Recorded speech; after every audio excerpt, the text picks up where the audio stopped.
That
might be worth it. Oh, I might have to drag race here.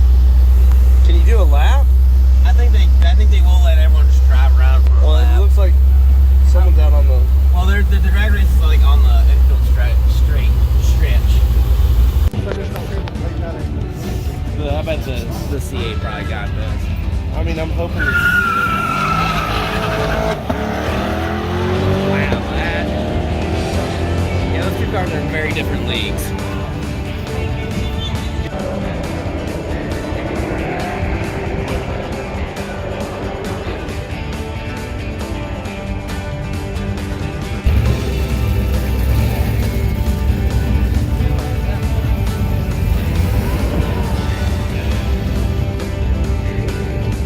Is that a Supra?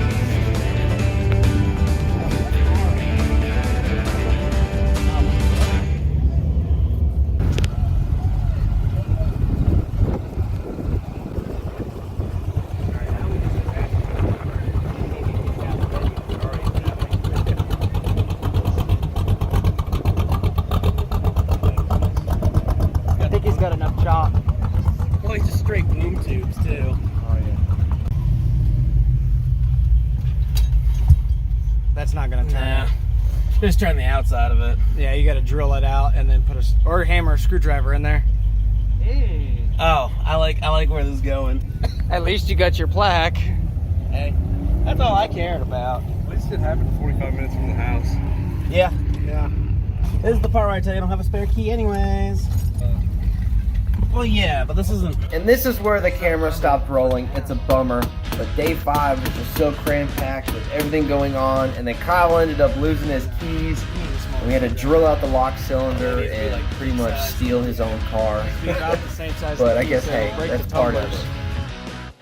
Just looking back on this whole process of trying to get prepped, trying to be prepared, getting the Falcon in driving order, you know, doing the transmission swap, finishing the floor, and insulating the floor with the kill mat and insulation. We put the carpet back in it. I mean, it was just a complete thrash on my part. And I've got 1,000 projects in the fire, so that doesn't help my cause any. I probably need to slow down and put the brakes on some of these projects. So I put 2,500 miles on the Falcon and thought I was prepared. But let me tell you, the heat and the traffic, the Falcon just can't handle it. I needed to put a shroud on the radiator. And on top of that, it was 110 degrees the whole trip. That wasn't helping the cause. And the traffic was the ultimate killer for my car. And it's always a good idea if you can, man, have another car buddy. And my buddy was Kyle. Super knowledgeable. Me and him both work well together, even in the blistering heat. Try to keep our cool. Try to figure all the problems out, even though most of the problems were on my end. But hey, I like an adventure.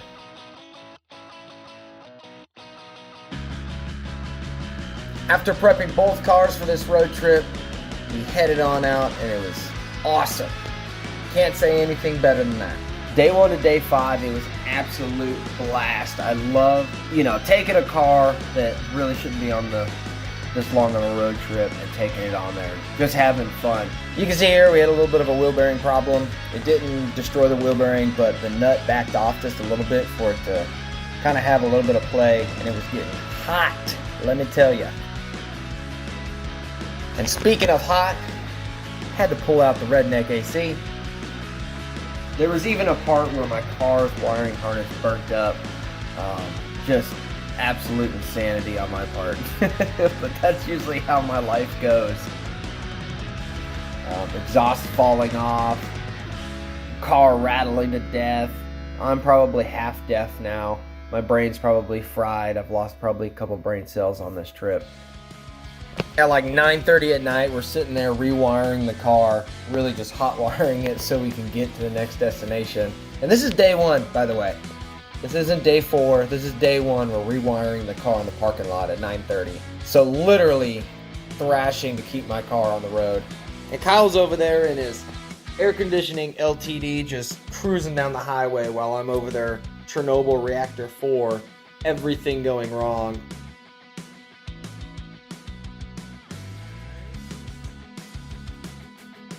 Let me tell you this entire trip is not about the best driving car. I'll tell you, I'm going to remember more on this trip because everything went wrong that could go wrong than the people who just cruised on down the road with their air conditioning.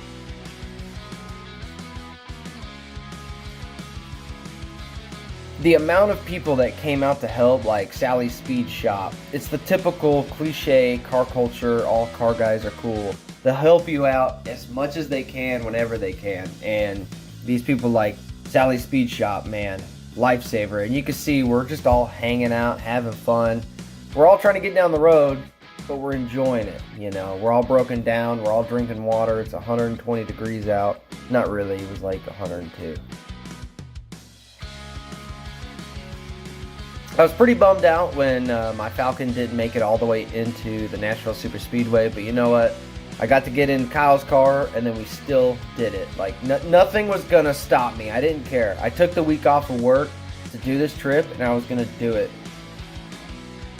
And you can see by the end of day 2, we're going back to my house to pick up the Bronco because I just knew the further away from home we were going to get, the more the Falcon was going to break down.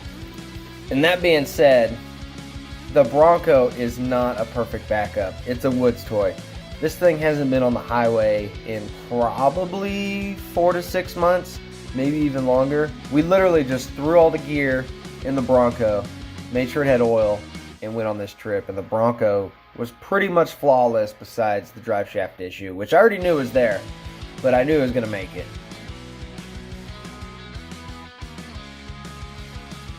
And the Hoover event was awesome. I even saw an F1 with a 4.6 in it, which was super cool. Apparently it got like 24 miles a gallon, which blows my mind.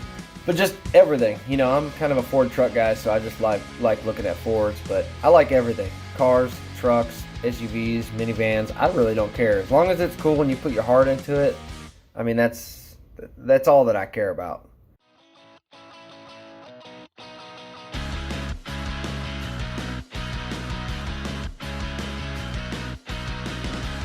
You can see this is where I was getting my first issues with the Bronco, with the drive shafts really making a bunch of noise.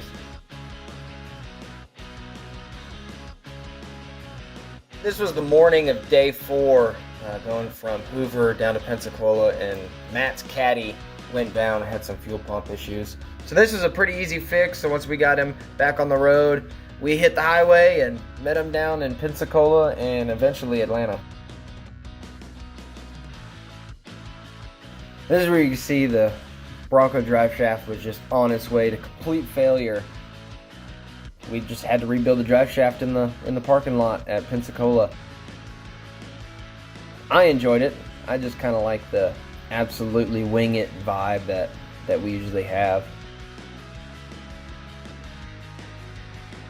I mean, you just got to enjoy the whole journey of it. Be prepared, drink water, you know, have extra parts.